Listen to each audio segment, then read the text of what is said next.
मनोहर मनोज एक ऐसी शख्सियत हैं जो तकरीबन 2 दशक से पत्रकारिता जगत से जुड़े रहे हैं। आपकी शुरुआती दौर की पढ़ाई लिखाई मुजफ्फरपुर में हुई। पत्रकारिता की पढ़ाई आपने जेएनयू से की। इसके अलावा आप लोकसभा चुनाव में भी बतौर निर्दलीय लड़ चुके हैं। वर्तमान में आप भारत परिवर्तन के संयोजक जैसे अहम पद की जिम्मेदारी भी निभा रहे हैं। साथ ही आपको तमाम न्यूज चैनलों में बतौर विश्लेषक बेबाक राय देते हुए भी देखा जा सकता है। इंतजार की घड़ी समाप्त हो चुकी है और वोटों की गिनती भी शुरू हो गई है। कुछ ही समय पश्चात परिणाम भी सामने आ जाएंगे, लेकिन तमाम एजेंसियों के सर्वे में यह दिखाया गया कि कांटे के टक्कर के बावजूद एनडीए पर महागठबंधन भारी पड़ता हुआ नजर आ रहा है। ऐसा क्यों हुआ, इसकी वजह क्या है, इन्हीं तमाम मसलों पर बातचीत करने के लिए हमारे साथ मौजूद हैं वरिष्ठ पत्रकार मनोहर मनोज जी। सर, दृष्टिकोण प्रोग्राम में आपका स्वागत है। आपसे मेरा पहला सवाल है कि जिस तरीके से आपने सर्वे देखा होगा कि पहले और दूसरे चरण में महागठबंधन जो है वो आगे थी, ऐसा आकलन किया जा रहा था कि तीसरा जो फेज है उसमें एनडीए को बढ़त मिलेगी, लेकिन उसमें भी एनडीए का जो वोट परसेंटेज है वो घटता हुआ नजर सर्वे में ऐसा आ रहा है। आपको क्या लगता है कि इसके पीछे वजह क्या है? देखिए, ये तो रस्साकशी है, टग ऑफ वॉर है और भारतीय लोकतंत्र की एक बहुत बड़ी विडंबना रही है कि जो हमारे तमाम जो सोशल इडियम्स हैं और जो आइडेंटिटी के जितने सारे एलिमेंट हैं, जाति, धर्म, भाषा, क्षेत्र और ख़ास करके भारतीय सामाजिक व्यवस्था के तहत जो खानदानवाद है, लोगों की छवि, जितने इमोटिव इश्यूज हैं और अब आजकल के नए लोक लुभावन जो नारे हैं वो भी काफ़ी हद तक प्रभावित करते हैं। कुल मिला करके भारतीय चुनाव को एक नहीं अनेकों एक फैक्टर प्रभावित करते हैं। अगर राजनीति शास्त्रीय दृष्टि से देखा जाए तो गुड गवर्नेंस सबसे बढ़िया एजेंडा है।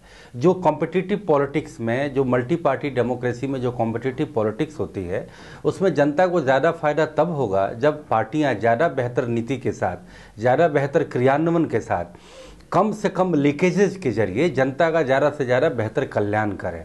और उस आधार पर यदि चुनाव में अगर कंपटीशन होता है सारी पार्टियों के बीच में तो वो जनता के लिए ज़्यादा बेहतर होता है। लेकिन जब पार्टियां जनता के आइडेंटिटी को भुनाती हैं, उनके इमोटिव सवाल को खड़ा करती हैं, तो वह एक फेयर कंपटीशन नहीं होता है। और दुर्भाग्य से बिहार में वही माहौल बन गया और उस माहौल में जिसके पास जितने ज़्यादा सोशल बेस बेहतर थे वो चुनाव में जीतेगा। इसका सीधा सीधा अंक गणित और सीधा सीधा मैथमेटिक्स यही दिखाई देता है। शुरुआती चरण में जहां लालू प्रसाद यादव ने एक तरफ अगड़ा बनाम पिछड़ा का नारा दिया, वहीं दूसरी ओर अगर एनडीए गठबंधन की बात करें तो उनकी तरफ से आया कि अति पिछड़ा और धर्म आधारित कार्ड खेला गया। आपको क्या लगता है कि इसका कितना असर पड़ा होगा? देखिए, मैंने जैसे बोला कि पहचान की राजनीति और उसमें भी बिहार उस राजनीति का चैंपियन रहा है। और लालू यादव के राजनीति के इतिहास को देखें तो उन्होंने हमेशा कास्ट को सबसे बड़ा इशू बनाया है। 1990 में बीपी सिंह की सरकार के टाइम में जब देवीलाल को काउंटर करने के लिए बीपी सिंह ने मंडल आयोग की सिफारिशों की घोषणा की तो उसको सबसे ज़्यादा उसे उठाने का काम और उसे टेकअप करने का काम बिहार के तत्कालीन मुख्यमंत्री लालू यादव ने किया। और उसके बाद बिहार में लगातार और अनवरत जातीय रैलियों का सिलसिला शुरू हुआ। लालू यादव कैबिनेट की मीटिंग नहीं करते थे, गुड गवर्नेंस के तमाम स्कीम और योजनाओं पर ज़्यादा ध्यान नहीं देते थे। वो बिहार के अलग अलग जातियों का सर्वेक्षण कर उनको पॉलिटिसाइजेशन करने का काम उन्होंने किया और उस जाति को बदले में कुछ रिप्रेजेंटेटिव उन्होंने दिए, विधायकों के टिकट दिए, सांसदों के टिकट दिए और उसको उन्होंने सोशल जस्टिस का नाम दिया। लेकिन दरअसल ये सोशल जस्टिस था नहीं। जब तक इकोनॉमिक एम्पावरमेंट नहीं होगा तब तक जो है सामाजिक परिवर्तन के किसी भी एस्पेक्ट में काम नहीं हो सकता है। आर्थिक परिवर्तन तमाम परिवर्तनों को लाने का कार्य करती है। राजनीति का एक बढ़िया जवाब था एनडीए की तरफ से कि हम बिहार को इतने सारे फंड देंगे। लेकिन जब लालू यादव ने शुरू से ही एक तरह से मंडल राज 2 की घोषणा की, एनडीए जब जंगल राज 2 कहता था तो उन्होंने कहा मंडल राज 2, यानी वो कहीं ना कहीं वो ऊंची जातियों और पिछड़ी जातियों में एक डिमार्केशन लाइन खींचना चाहते थे, पोलराइज करना चाहते थे। और इसमें एक चूक हो गई आरएसएस के सरसंघ संचालक के जरिए कि उन्होंने आरक्षण की समीक्षा करने की बात कही हालांकि वो भारतीय जनता पार्टी के हिस्से नहीं थे, भारतीय जनता पार्टी का वो मत नहीं था, लेकिन भारतीय जनता पार्टी और एनडीए के विरोधियों के हाथ में एक बहुत बड़ा शस्त्र मिल गया कि इनके मातृ संस्था आरएसएस के जो सरसंघ संचालक हैं वो आरक्षण को जो है वापस लेना चाहते हैं। तो एक तरह से उन्होंने एक पॉलिटिकल कार्ड खेला और उस पॉलिटिकल कार्ड को काउंटर करने में भारतीय जनता पार्टी जो है उतनी एग्रेसिव नहीं हो पाई। हालांकि आज की भारतीय जनता पार्टी पहले की भारतीय जनता पार्टी से कहीं ज़्यादा एग्रेसिव है, लेकिन यह कार्ड बिहार जैसे राज्य में एक तरह से एनडीए को थोड़ा सा विभ्रम की स्थिति पिछड़ों में डालने में कामयाब हो गया। और मुझे लगता है कि जब तक रिजल्ट ना आ जाए, परिणाम ना आ जाए, हालांकि ठीक है सर्वेक्षण आए हैं, करीब 5 सर्वेक्षण आए हैं जिसमें 3 में एनडीए को स्लाइट मार्जिन बढ़त दिखाया गया है, एक में स्लाइट एनडीए को दिखाया गया और एक में बहुत लैंडस्लाइड विक्ट्री एनडीए को दिखाया गया है। 1-2 सर्वेक्षण में बिल्कुल नेक टू नेक फाइट दिखाया जा रहा है। लेकिन जब तक ये परिणाम इसके अंतिम रूप से नहीं आ जाते हैं तब तक कुछ कहा नहीं जा सकता है। मुझे लगता है कि इसमें एक एंगल ये होगा कि गठबंधन जरूर हुआ है, लेकिन अगर आप अलग अलग पार्टी के ब्रेकअप के हिसाब से देखें तो ऐसा अनुमान है कि भारतीय जनता पार्टी सबसे बड़ी पार्टी होगी। अगर 120 से ज़्यादा सीटें नहीं मिलती हैं महागठबंधन को और 120 से अगर 2-4 सीटें कम भी पाता है एनडीए, तो उस स्थिति में सबसे बड़ी पार्टी होने के नाते हो सकता है भारतीय जनता पार्टी को भी वहां के राज्यपाल आमंत्रित करें, लेकिन इस पर काफ़ी राजनीतिक वाद विवाद हो सकता है। ऐसी सूरत में जब तक रिजल्ट आ ना जाए, कई लोगों का ये कहना है कि जो भी विनिंग पार्टी होगी वो 140 से ज़्यादा सीटें पाएंगी, क्योंकि बाईपोलर इस इलेक्शन में 1% का भी जो मार्जिन है वो करीब 10 से 12 सीटों का फायदा किसी भी पार्टी को दे रहा है। और थर्ड फैक्टर जो तीसरा मोर्चा था जिसको बढ़ाने का काम भारतीय जनता पार्टी ने किया, जैसे कि पप्पू यादव की पार्टी, मुलायम सिंह यादव की पार्टी, तारिक अनवर, इन लोगों ने ज़्यादा से ज़्यादा वोट काटने में इन्हें सफलता नहीं मिल पाई है। और ये कहीं ना कहीं महागठबंधन के वोट काटने वाले थे, लेकिन जनता में जो मैसेज गया है इस चुनाव को लेकर के कि 2 ताकतों के बीच की ये लड़ाई है, और गुड गवर्नेंस का नारा जो शुरू में चला वह बाद में आइडेंटिटी पॉलिटिक्स में तब्दील हो गया।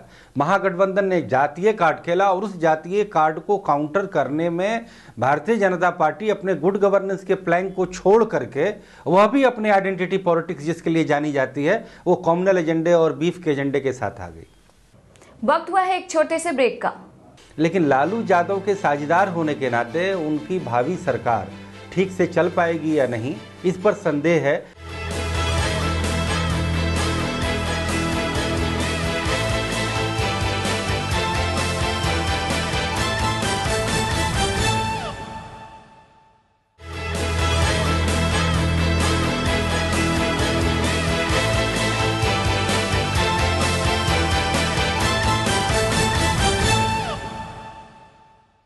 ब्रेक के बाद आपका स्वागत है और हम बातचीत करते हैं मनोहर मनोज जी से। हालांकि वोटों की गिनती शुरू हो गई है, कुछ ही समय बाद कहा जा सकता है कि ये भी साफ हो जाएगा कि आखिरकार कौन सी पार्टी आगे जा रही है। फिलहाल मेरा अगला सवाल आपसे ये है सर कि अगर बीफ पॉलिटिक्स की बात करें तो आपको क्या लगता है कि बिहार में कितना असर पड़ा है?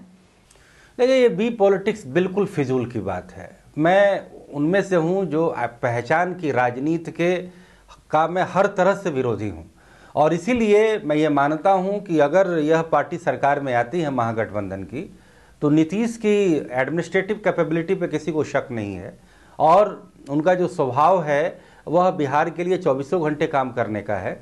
लेकिन लालू यादव के साझेदार होने के नाते उनकी भावी सरकार ठीक से चल पाएगी या नहीं, इस पर संदेह है। लालू यादव के ट्रैक रिकॉर्ड को देखते हुए हो सकता है लालू का हृदय परिवर्तन हो जाए और वो भी ये मान करके चलें कि अब आने वाला दौर जो है उनसे किसी भी तरीके की राजनीतिक ढिलाई प्रशासनिक मामलों में बर्दाश्त नहीं करेगा।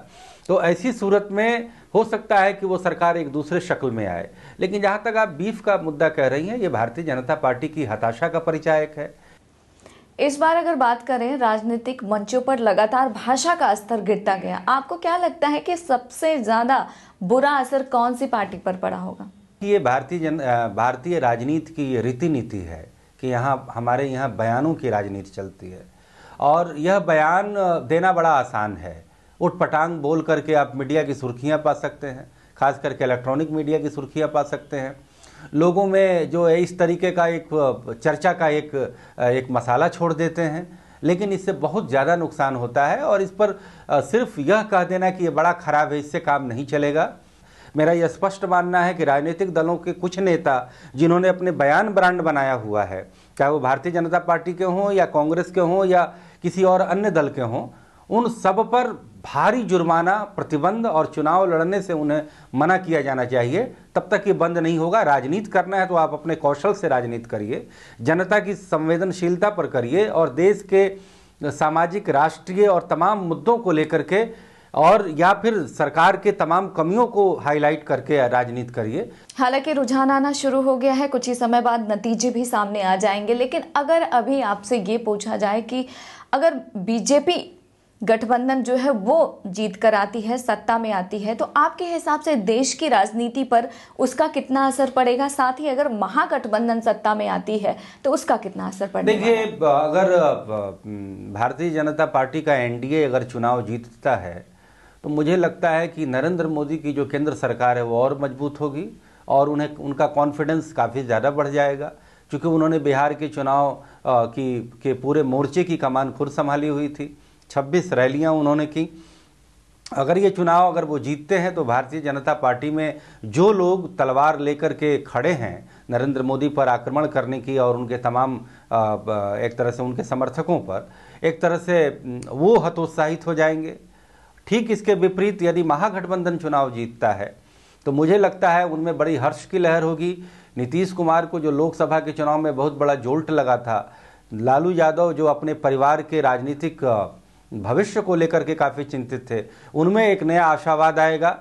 परंतु भविष्य में ये सरकार, चूँकि लालू और नीतीश की जो सरकार है वो दोनों के विचारधारा अलग हैं प्रशासन के मामले में। एक के लिए जो है वो पॉलिटिकल नफ़ा नुकसान ज़्यादा महत्व रखता है और दूसरे व्यक्ति के लिए एडमिनिस्ट्रेटिव डिकोरम जो है वो ज़्यादा मायने रखता है। तो ऐसे में इन दोनों की सरकार मिलजुल करके किस तरीके से चलेगी, इस पर सवालिया निशान है। अगर ये एनडीए अगर चुनाव जीतता है तो हो सकता है बिहार के लिए जो पैकेज घोषित किया गया है उसका संचालन बड़ा तेज से होगा, उसका स्थानांतरण बड़ा तेज होगा और ज़्यादा फंड जो है वो पंप इन होगा, बिहार में ज़्यादा से ज़्यादा सर्कुलेट होगा। अगर वो चुनाव महागठबंधन जीतता है तो नरेंद्र मोदी की बीजेपी में एक तरह से नरेंद्र मोदी का जो एक अपना वहाँ पर उनकी जो गैलेक्सी है वो गैलेक्सी काफ़ी डिम हो जाएगी और वो काफ़ी उनका डाउनफॉल होगा। और दिल्ली के बाद बिहार की जो ये लगातार जो हार होगी उन्हें ये मजबूर करेगा कि केवल एग्रेशन से काम नहीं चलता है। अंतिम चरण के चुनाव प्रचार के दौरान इनटॉलरेंस शब्द राष्ट्रीय स्तर पे बहुत ज्यादा उछला। आपको क्या लगता है कि 5वें चरण का जो मतदान था उसको प्रभावित करने के लिए था? देखिए, मेरे हिसाब से वो कॉम्युनल पॉलिटिक्स थी। अगर सहिष्णुता का मुद्दा जिन्होंने उठाया तो क्या सहिष्णुता केवल मेजोरिटी से होती है? सहिष्णुता सारे जनता जनार्दन से जुड़ी होती है, चाहे वो माइनॉरिटी हो, मेजोरिटी हो, कोई कास्ट हो या क्रीड हो। ये सवाल बिल्कुल बियॉन्ड प्रपोर्शन एक तरह से बज अराउंड हुआ कंट्री में, जिसका कोई मायने नहीं था। न्यूज मेकर इस आधार पर आया कि अनवरत जो है पुरस्कार लौटाने का सिलसिला शुरू हुआ। ये कहीं से भी ऐसा माहौल नहीं है कि एक घटना से पूरे राष्ट्रीय असहिष्णुता का हवाला दे दिया जाए। पिछले 5 सालों में देखा जाए तो मुजफ्फरनगर में दंगे से लेकर के इवन कि 2003 में जब गुजरात का हुआ था, 1984 में सिख का हुआ था, या कश्मीर हमेशा सुलगता रहता है, आतंकवादी वारदातें होती रहती हैं, तो इस पर भी लोग अपना विरोध जता सकते थे। लेकिन केवल आज क्यों? क्योंकि इसको लेकर के एक माहौल बन गया है और उसी माहौल का अनुसरण करते हुए लगातार इस्तीफों का सिलसिला, पुरस्कार लौटाने का सिलसिला जारी है। लेकिन मुझे नहीं लगता है कि यह कहीं से भी देश की स्थिति को रेखांकित करता है कि देश में असहिष्णुता का माहौल है।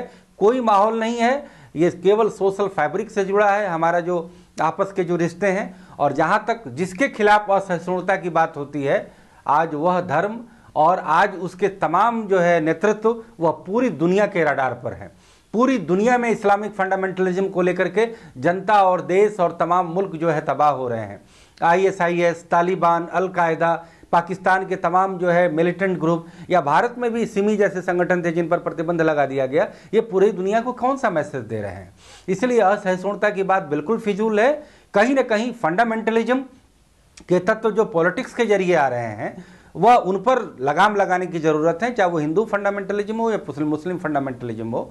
और इसके जरिए आइडेंटिटी पॉलिटिक्स पर प्रतिबंध लगा करके ही हम इसका जड़ से समाधान खोज सकते हैं। मिलते हैं एक और छोटे से ब्रेक के बाद। और मैं इसके लिए पहले लालू यादव को जिम्मेवार मानता हूं कि उसने डे 1 से कास्ट की राजनीति शुरू की और भारतीय जनता पार्टी को मजबूर किया कि वो अपना कॉम्युनल कार्ड करे।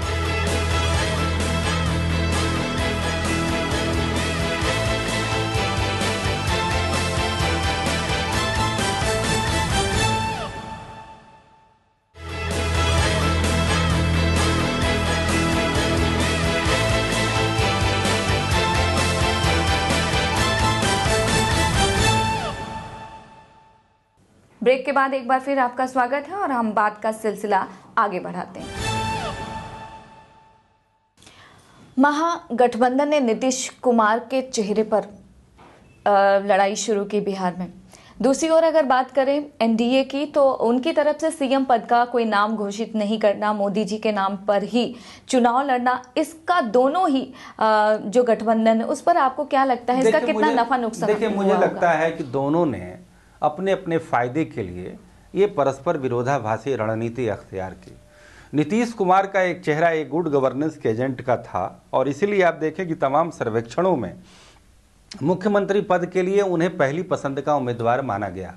लेकिन भारतीय जनता पार्टी के साथ स्थितियां दूसरी थीं। भारतीय जनता पार्टी को दिल्ली में जो कड़वा अनुभव हुआ कि उन्होंने जो रातों रात जो किरण बेदी को जो अपना नेता बनाया, उससे भारतीय जनता पार्टी को काफ़ी नुकसान हुआ। तो बिहार में नीतीश कुमार के बराबर सुशील मोदी या अन्य नेताओं का प्रोजेक्शन नहीं हुआ है। सुशील मोदी अभी टेस्ट नहीं किए गए हैं एज ए सीएम। तो जो नीतीश कुमार ने जो वहाँ पर अपनी जो अर्जी है एक नेता के रूप में छवि, वो सुशील मोदी के पास नहीं थी। इसलिए भारतीय जनता पार्टी ने वो राजनीतिक रणनीति बनाई कि हम कोई नेतृत्व को घोषित नहीं करेंगे। क्या लगता है कि ये बीजेपी ने जो सीएम पद का उम्मीदवार नाम चेहरा घोषित नहीं किया, ये उनकी मजबूरी थी या फिर रणनीति? नहीं, मेरे हिसाब से रणनीति थी। मजबूरी नहीं कह सकते क्योंकि उनके पास नेताओं की कमी नहीं है।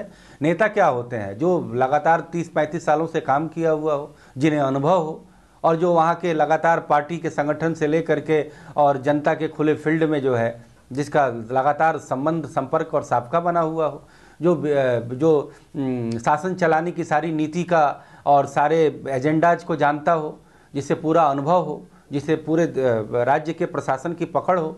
तो मुझे लगता है कि सुशील मोदी के पास काफ़ी खासा अनुभव है। वो तो वित्त मंत्रियों के, राज्य वित्त मंत्रियों के चेयरमैन भी बने थे, जो जीएसटी पर इम्पावर्ड कमेटी बनाई गई थी। तो वो कोई ऐसी बात नहीं है। लेकिन नरेंद्र मोदी के नीतीश कुमार के सामने जो है वो थोड़ा सा कम पड़ जाते, तो फिर वो लड़ाई जो है वो नेतृत्व की लड़ाई हो जाती, दो पार्टियों की लड़ाई नहीं होती। दोनों ही गठबंधन में जो नेताओं का स्वभाव है, आपको क्या लगता है कि आगे भी वो साथ रह पाएंगे? और दोनों गठबंधन में जो शक की सुई तो महागठबंधन को लेकर के है। और जहाँ तक एनडीए के साथ जो जुड़े हैं रामविलास पासवान और उपेंद्र कुशवाहा और जीतन राम मांझी, तो ये दोनों तो केंद्रीय मंत्रिमंडल में हैं। जीतन राम मांझी जो है बिहार के एक तरह से जेडीयू के वो एक तरह से असंतुष्ट फैक्टर थे, जिसे कि टैप कर लिया एनडीए ने। तो मुझे नहीं लगता है कि इनमें किसी तरीके की कोई दिक्कत होगी। ये सब पॉलिटिकल मैनेजमेंट है। इस चुनाव में आपको क्या लगता है, जाति और धर्म का असर हुआ या विकास के मुद्दे का? मेरे हिसाब से पहले तो विकास के मुद्दे पे बड़ा कॉम्पिटिटिव पॉलिटिक्स चलना था और चला भी, और वो एक बड़ी आदर्श स्थिति होती, क्योंकि विकास के ट्रैक पर बिहार ऑलरेडी आ चुका है। उसे और एक नए डायमेंशन देना था और उस पर एक अच्छी कॉम्पिटिटिव पॉलिटिक्स नीतीश कुमार और नरेंद्र मोदी के बीच हो रही थी। लेकिन दुर्भाग्य से इसने एक तरह से आइडेंटिटी का फैक्टर ले लिया और मैं इसके लिए पहले लालू यादव को जिम्मेवार मानता हूं। उसने डे 1 से कास्ट की राजनीति शुरू की और भारतीय जनता पार्टी को मजबूर किया कि वो अपना कॉम्युनल कार्ड खेले, और बाद में भारतीय जनता पार्टी ने भी बिल्कुल एक तरह से नंगे तरीके से कॉम्युनल कार्ड खेला। तो ये इस पर जब तक संवैधानिक प्रतिबंध नहीं लगेगा तब तक इसका स्थायी समाधान नहीं होने का। तो हर पार्टियां केवल चाहती हैं, उनका एक ही मकसद है कि हम सीटें जीतें, मेजोरिटी में आएँ और सरकार बनाएं।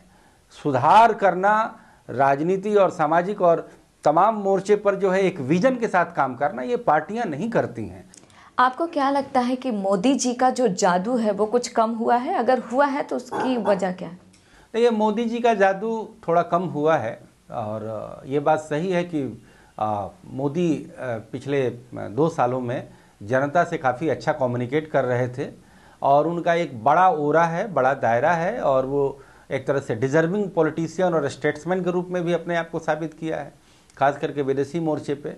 जादू जहाँ तक कम होने की बात है तो कई चीज़ों के सवालों के वो उत्तर नहीं दे पाते हैं। जैसे कि विपक्ष ने उन पर हमला किया कि आपने 18 महीने में क्या किया, तो नरेंद्र मोदी को बिल्कुल साफ साफ बताना चाहिए था।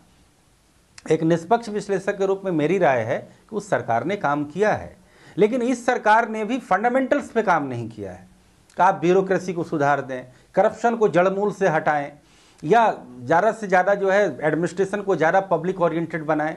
आज भी आप देखें जो रेटोरिक आते हैं, जो वक्तव्य आते हैं और अब ज़मीन पर प्रशासन को देखिए, उसमें बहुत बदलाव नज़र नहीं आता है, क्योंकि ब्यूरोक्रेसी वही है, वही कानून है, वही स्ट्रक्चर है। अगर मैं मानता हूं कि 1.5-2 सालों में ज़्यादा तब्दीली इसमें नहीं आ सकती है, कम से कम बढ़िया शुरुआत तो आप करें। लेकिन नरेंद्र मोदी की सरकार ने जो काम किया है उसकी सफाई वो विपक्ष के आरोपों के जरिए वो नहीं दे पाए। प्याज और दाल की जो महंगाई हुई वह उनके सारे इन्फ्लेशन के मोर्चे पे किए गए बेहतर कार्य, जो पिछले 1.5 सालों में इन्फ्लेशन का रेट पिछले 5 सालों में न्यूनतम स्तर पे आया, कहीं ना कहीं भारतीय जनता पार्टी इस चीज़ को प्रचारित नहीं कर पाई, प्रधानमंत्री इसका बेहतर स्पष्टीकरण नहीं दे पाए। उन्हें बिहार में सरकार चाहे जिसकी भी बने, आपको क्या लगता है कि बिहार के जो नेता हैं आने वाले समय में जनता को मूर्ख नहीं बना पाएंगे और उनको काम करने के लिए मजबूर होना पड़ेगा? देखिए, ये माहौल बन चुका है। ये मैं बड़ा हैरत में रहता हूँ जब लोग कहते हैं कि लालू यादव ने दबी कुचली जातियों को जबान दिया। Completely absurd statement. मैं इससे बिल्कुल यकीन नहीं करता हूँ। लालू यादव ने जातियों का राजनीतिकरण किया, तमाम छोटी बड़ी जातियों का रैली किया, केवल अपने राजनीतिक फायदे के लिए और राजनीतिक समीकरण अपने पक्ष में करने के लिए, क्योंकि उनकी पार्टी की गुरुत्व जाति यादव थी, मुस्लिम थे, और तमाम छोटी मोटी जातियों का राजनीतिकरण कर और उन्हें प्रतिनिधि देकर कि आप विधायक का टिकट दे दिया कि ये मुसहर है, तो ये डोम है, तो ये हरिजन है, चलो यार इसको टिकट दे दिया। पहले ये चीज़ें नहीं होती थी। अगर उन निचली जातियों के 1-2 प्रतिनिधि विधायक हो गए या सांसद हो गए तो क्या वो करोड़ों जातियों का उद्धार हो गया? उद्धार तब होगा जब आपका एडमिनिस्ट्रेशन काम करेगा। आखिर में आपसे एक सवाल, बिहार को लेकर आपका अपना दृष्टिकोण क्या है? देखिए, बिहार में जो मेरा व्यू है कि कोई भी सरकार आए तो यहाँ पर ह्यूमन डेवलपमेंट को टॉप प्रायोरिटी दे। वहाँ पे बिल्कुल जाल बिछ जाना चाहिए इंस्टीट्यूट्स के, चाहे वो टेक्निकल इंस्टीट्यूट हों, प्रोफेशनल इंस्टीट्यूट हों, हायर एजुकेशन के इंस्टीट्यूट हों, ट्रेनिंग सेंटर काफ़ी खुले, स्किल डेवलपमेंट सेंटर वहाँ काफ़ी खुले, जो कि बिहार भारत का सबसे बड़ा skilled, semi skilled, unskilled labour का एक्सपोर्टर है। आज बिहार की गाँव में जो खुशहाली आई है, क्योंकि वहाँ के करोड़ों लेबर बाहर में काम करते हैं और वो जो मनी ऑर्डर इकोनॉमी और जो पैसा जो ट्रांसफ़र करते हैं अपने यहाँ, उससे बिहार की इकोनॉमी को बहुत बल मिला है। बाकी वहाँ पॉपुलेशन ज़्यादा है, संसाधन कम है, खेती और जल संसाधन के जरिए बहुत कुछ नहीं किया जा सकता है, उद्योगों की बहुत ज़्यादा संभावना वहाँ पर नहीं है, तो वहाँ पर ह्यूमन डेवलपमेंट का एक बहुत बड़ा चेन स्थापित हो। और मुझे लगता है कि नीतीश कुमार जैसे प्रशासक या अगर एनडीए का कोई मुख्यमंत्री बनता है तो इसे ज़रूर प्रायोरिटी देगा। आपने हमें समय दिया, उसके लिए आपका बहुत बहुत धन्यवाद। लगातार रुझान आ रहा है और कुछ ही समय बाद ये तस्वीर साफ हो जाएगा कि बिहार की जनता ने किस पर कितना भरोसा किया है। भले ही दीपावली 2 दिन बाद हो, लेकिन कुछ ही समय बाद ये पता चल जाएगा कि बिहार में कौन मनाएगा दीपावली। फिलहाल हमारी तरफ से आप सभी को दीपावली की शुभकामनाएं और आप देखते रहिए महुआ टीवी।